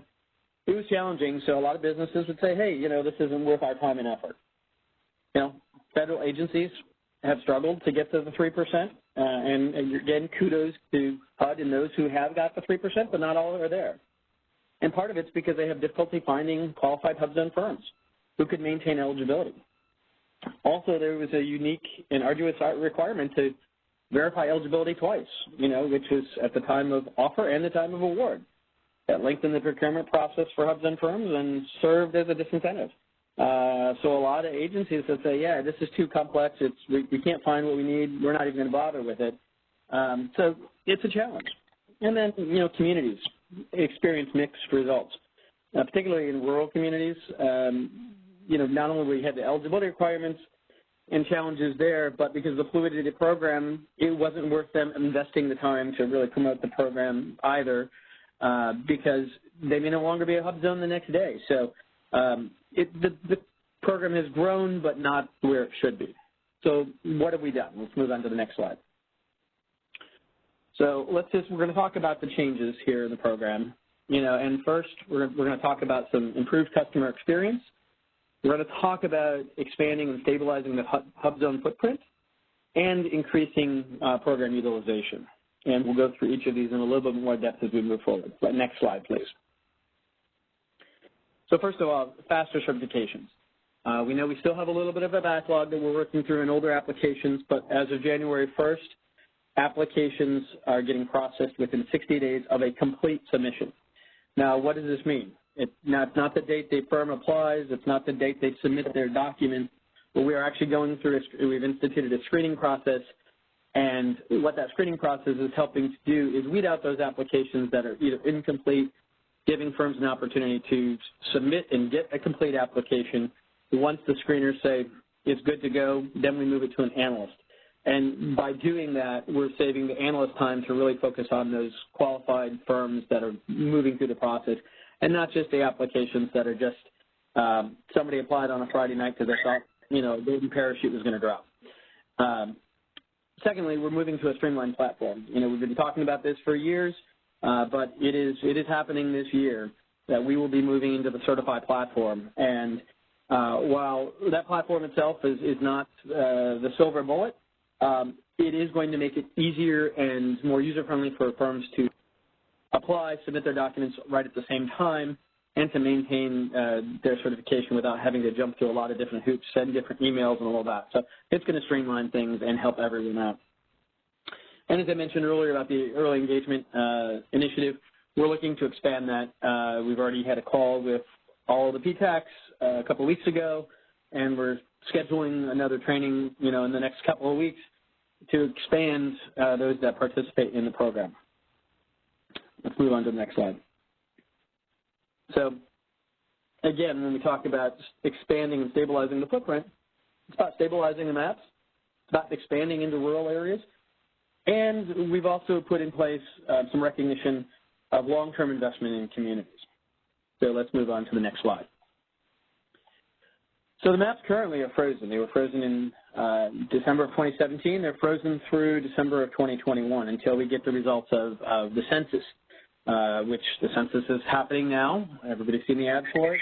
We expect to get the data sometime spring of next year, hopefully, and then we will update the maps. But not only will we update the maps, we're going to freeze the maps at that point for a 5-year period, and then reassess. So the maps will not be changing every year like they have often in the past. Now, when we talk about freezing the maps, that doesn't mean not adding areas, because there are some ways that things can get added. Unfortunately, if a disaster strikes, they might add some locations because of a disaster. But on a more positive note, we're going to talk about this in a little bit, about the new governor's initiative, or governor-designated areas. That's a way to expand the map a little bit. But we're basically not going to be taking anything away within those 5 years. Redesignated areas, the concept still remains, but it is really a 3-year transition period. And so areas that are currently redesignated, once we update the maps, unless they have a new designation based on the local conditions, those areas would no longer be recognized as a redesignated area beyond the 2021. So we know there are going to be some map changes, and depending on the economic conditions, that's going to change how those maps come out. So let's move on to the next slide. As I mentioned, we've got the new governor-designated areas that just launched in January. We have not had applications for this yet, but we are looking to move forward with it. We've been working with a lot of the states, the Governors Association. It really focuses on rural communities of 50,000 or less that have an unemployment of 120,000 either of the state or of the U.S. average. We're encouraging governors to consider opportunity zones that fit that criteria to put those in their application. And the governors would simply petition SBA for those areas they want to add, and then we'll go through a process to add those areas as a new designation of HUBZone areas. Let's move on to the next slide, please. I mentioned about the investment in HUBZone. So what we're talking about is firms that purchase a building or enter a long-term lease of 10 years or more may maintain that eligibility for up to 10 years, even if that principal office is no longer located in a qualified HUBZone. So what does that mean? So if they purchase a building or have that 10-year lease, and come 2021, the map changes, they will still, as long as they meet the other eligibility criteria, we will still maintain their certification because they've invested in the community. Now, no, this does not apply to redesignated areas because redesignated areas have already lost their status, but they're in that transition period. So this does not apply for those redesignated areas. Next slide, please. So when we talk about utilization, we're moving to annual recertification, which some would say we were going from triennial to annual is going to be a challenge, but it certainly is going to help maintain the integrity of the program. Also, we will stop running into the circumstances where the person that certified them in the firm is no longer there and they can't get back in to recertify on time. So an annual certification will be great. I mentioned already the contract verification and eligibility. That is huge. It's going to save contracting officers time, which is important. And we're going to talk about this residency requirement for legacy employees. So let's move on to the next slide. So mentioned firms will recertify annually. What that also means is their certification is good for a one-year period. So before you had to maintain eligibility through the entire time. And yes, we want firms to always be eligible, but you know that certification is good for an entire year. So if there are some changes that happen, you know, they just need to make sure that they are still eligible when they recertify. We will be doing full document reviews every 3 years, and we're in the process of setting that process up. Next slide, please. So the firm must appear in DSBS as HUBZone certified at a time of an offer. This is the primary location where we tell contracting officers to go, is go to DSBS. And SBA will determine the eligibility of a concern subject to a HUBZone protest as of the date of its initial certification or its most recent recertification, if applicable. So middle of the year, you know, between the time of their certification or recertification, we're going to be looking at the date of their most recent certification or recertification. Also, with the attempt to maintain, you know, a firm that receives a HUBZone contract must attempt to maintain 35% employment of HUBZone residents.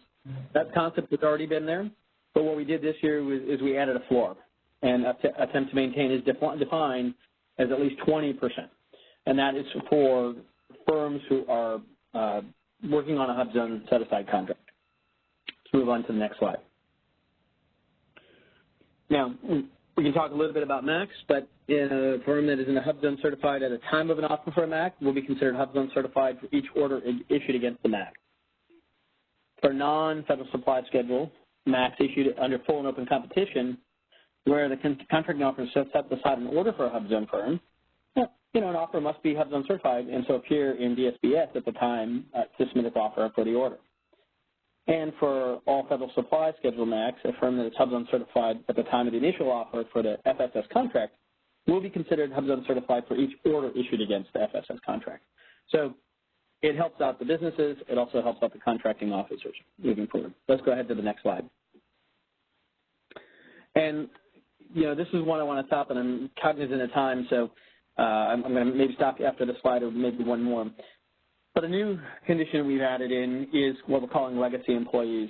And the legacy employees are those employees always have to have a 6-month residency at the time of certification, the recertification. But we know that once an employee is there, if they are there at the time of certification and they're growing in the company and they decide to buy a home, they may not find that home in a HUBZone, or maybe the HUBZone map changes, they're no longer considered a resident. And that has affected a lot of small businesses participating in the program. So what we've said is, you know, a firm that, you know, does that 6 months, where the employee has the 6 months at the time of the certification or recertification, and continues to reside in a HUBZone for at least 6 months after that date, may continue to be considered a HUBZone employee as long as they are continuously employed by the firm, even if they move out of the HUBZone, or if that, and when a map changes, if that map, you know, changes out from underneath them. So as long as they maintain employment, they can still count that employee as a legacy employee. Let's go on to the next slide. I think we're going to get to, yeah. This is about flexibilities, and I'm not going to go into all the flexibilities right now because I want to make sure we can move on to any questions that we have since we're running out of time. But a couple of the key flexibilities we're offering is, one, is there's this annual recertification requirement. We are suspending that from the requirement to recertify right now. Now, firms can still certify, and we would encourage them, or recertify, would encourage them to continue to do that. But if they can't recertify because of some challenges with COVID, we don't want that to be an impediment to those firms. So we're not going to penalize them by decertifying if they do not meet that recertification on their anniversary date. We've also got some flexibilities about, we know students many students have had to leave their dorms or their student housing that was located in a hub zone, and so that could affect the abilities of the firms to maintain their 35%. We've got some flexibilities around that, as well for employees who, as many of us are, we are working from home, and the homes may not be the primary office, so we're offering some flexibilities around that as well.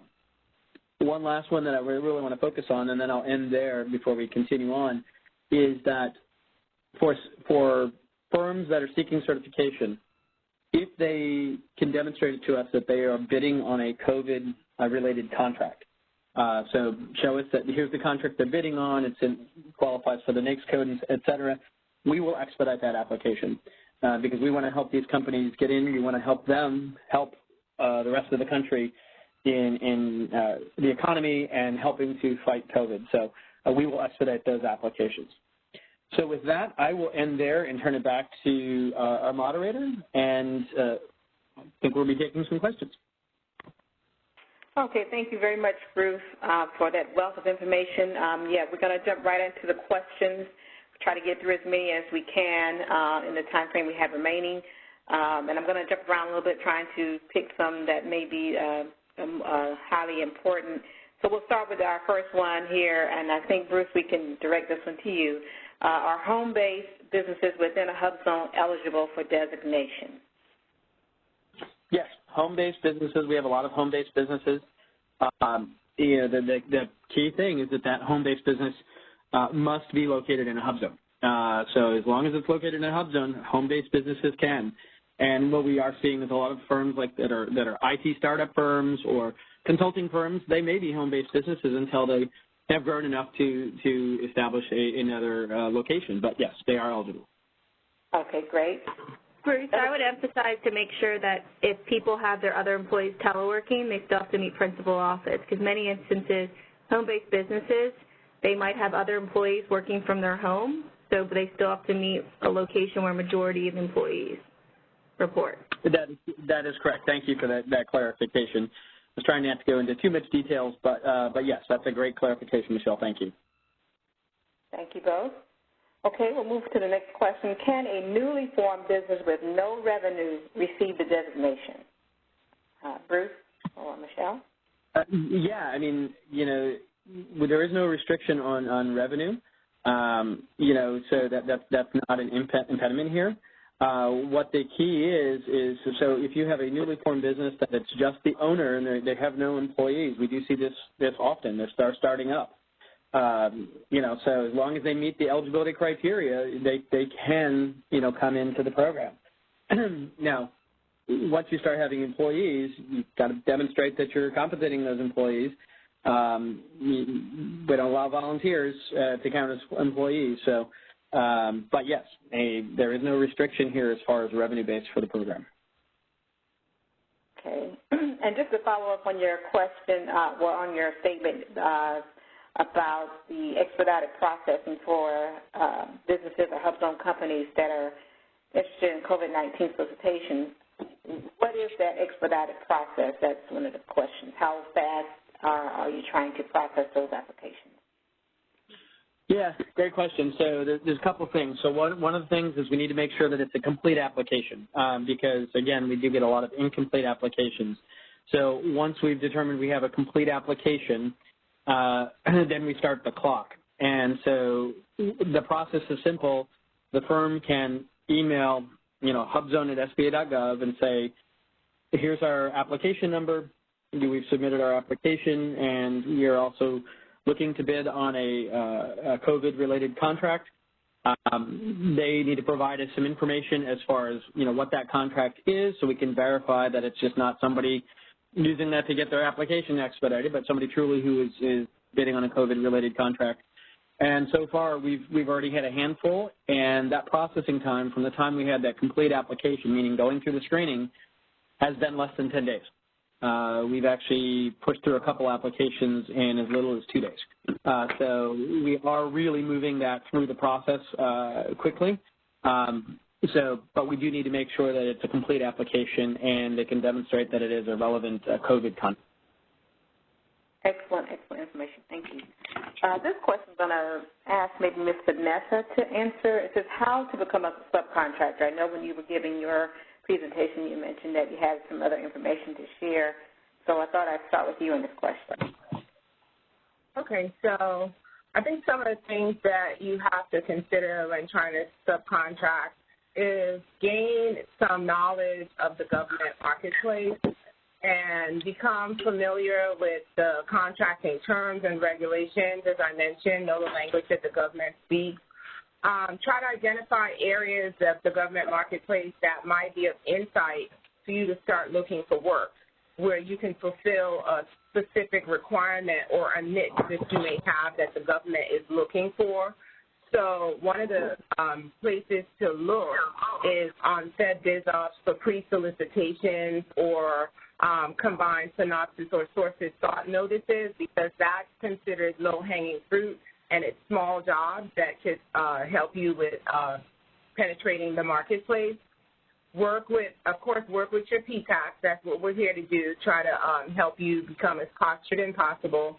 And in the process, create a presentation about your firm's capability and your strength. So basically, what is your value-added proposition? What is it that you can bring to the table that would be appealing to the government? Attend as many of these events as you can. Now it's virtual. And the nice thing about it is you're getting direct point of contact, direct POCs. So develop the relationship that you can with them so that you can position your company for opportunities, be it small work projects that you can do yourself or as a subcontractor. And so with the subcontractor, you need to develop relationships with primes. The government will work with primes, not with subs. So the bigger companies that are out there, start developing relationships with them. I think you should think of what you have that you can bring to the table that they don't have. A male-owned company, they may be interested in finding a woman-owned. So if you have that woman-owned, if you have that HUBZone, if you have that service disabled, that's a value add that you can bring to complement what they can do and position yourself for some subcontracting opportunities. A little bit of strategy. I think that's a sufficient answer. Oh, great. Thank you very much. Anyone else have anything to add to that before I move to the next question? Okay, this question I'm going to direct to Craig Carnes. Kind of a loaded question. We got 3 parts to it, Craig. The first part is, why are there not too many HUBZone opportunities showing up in FedBizOps or betasam.gov? Second part is, how much impact does these conferences have on IT opportunities coming out of HUD's department? In essence, how many new HUBZone IT contracts have been awarded since our last 4th annual HUBZone conference? Okay, so the first part of that question was specifically related to beta.sam.gov. Specifically, I would say we HUD, like many agencies, don't identify projects in advance specifically for HUBZone. Typically, there just not enough HUBZone firms in the marketplace that we can know in advance of conducting market research that there will be sufficient firms available to set aside an action, unless it's an action specifically that has previously been set aside for HUBZone award or was potentially awarded as a direct HUBZone award. So what we do is we will conduct a sources sought notice in betasam.gov. Typically, we'll put it out there publicly, and I would encourage all HUBZones that have the capabilities and are interested in a specific project to respond to that market research, because we use that market research specifically to make those set-aside decisions. So while it may not have been earmarked either in our procurement forecast or the annual plan, we have every intention of considering it for a HUBZone set-aside. So I think that answers the first part of that question. Could you repeat the other two, Nicole? It was how much impact have these conferences had on our IT opportunities coming out of HUD, IT department, and just how many new HUBZone IT contracts have been awarded since our last conference? So I did cover some of that during the presentation, but to reiterate, I think it's had a really big impact on IT buying specifically because traditionally a lot, and I want to say specifically from a service standpoint, looking through the USA spending opportunities that were awarded as IT to HUBZone firms, we all know from a manufacturing standpoint, production typically occurs at contractors' facilities, whereas services are not necessarily limited to contractor facilities, and often they're performed remotely. So we are seeing more opportunity on the IT side going to HUBZone firms.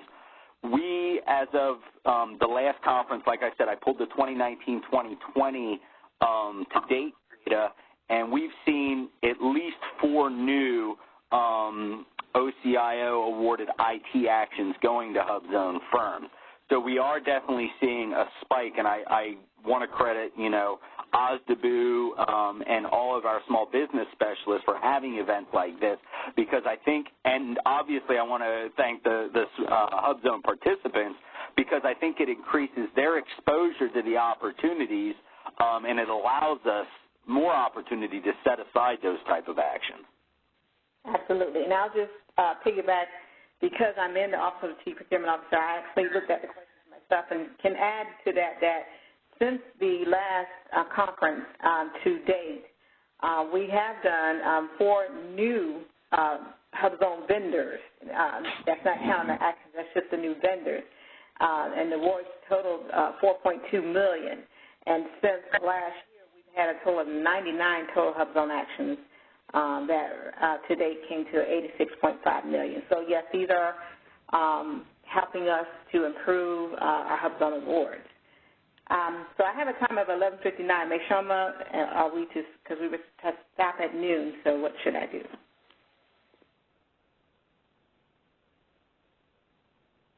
I think we have time for maybe 2 more questions, and then we will wrap it up. Okay. All right. So the next question I'll direct to Bruce. Question says, will states that have claimed state of emergency be HUBZone after the census? So it's not specifically down to the state of emergency. The disaster declarations are some specific language for any disaster declared areas, that those areas would need to have been a HUBZone previously, and depends on the type of disaster, et cetera. So we are in the process of going through and determining which ones would be eligible HUBZones because of that, but it doesn't mean that every area or every community in a state would be considered a HUBZone. So it really depends on whether that area had a designation before within a certain time period. So we're in the process of going through and making those adjustments as we speak. So. Okay, great. And the last question I'm going to ask, this one I'm going to direct to Craig. This one just says that if you are a subcontractor managing HUD assets, are you considered a subcontractor for HUD? Is there a way to get a scorecard or rating for managing HUD REO assets count as past performance, CPARS rating, et cetera? So the first part of that question, yes, HUD obviously considers any subcontractor, regardless of tier, performing on a HUD contract as a subcontractor to HUD. I think it was Vanessa that indicated previously when discussing subcontractors, we hold the prime accountable for subcontractor performance, so there's very little, if any, interaction with subcontractors directly on federal contracts. So we wouldn't be issuing separate scorecards or CPARs specifically for the subcontractors. However, I would stress that subs can definitely claim past performance on prime federal contracts, even if it was as a subcontractor. You just need to basically, in the survey questions that you respond to for a new opportunity state the specifics of the work you performed and the dollar value of the work you performed on that action. But to that extent, absolutely will give you credit as far as past performance, past experience. Great. Thank you so much for that, Craig. Okay, I'm going to turn it back over to Ms. Shoma now, and thank you all for your participation so far. Well, thank you, Nicole and the panel. That was quite a lot of informative information.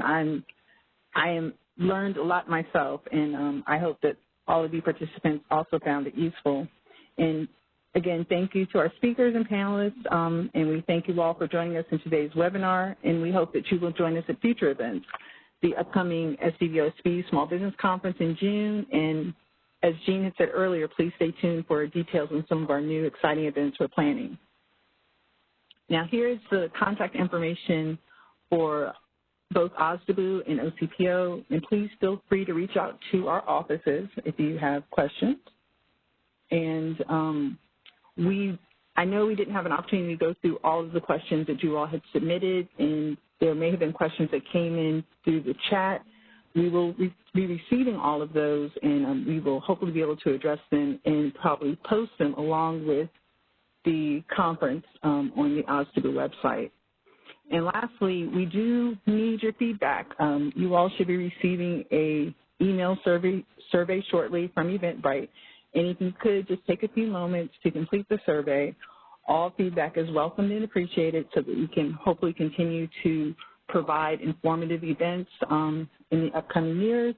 And at this time, that will conclude our conference. Thank you for your time and your participation. Ladies and gentlemen, thank you for joining today's conference. Your conference has now ended, and thank you for using event services. You may disconnect.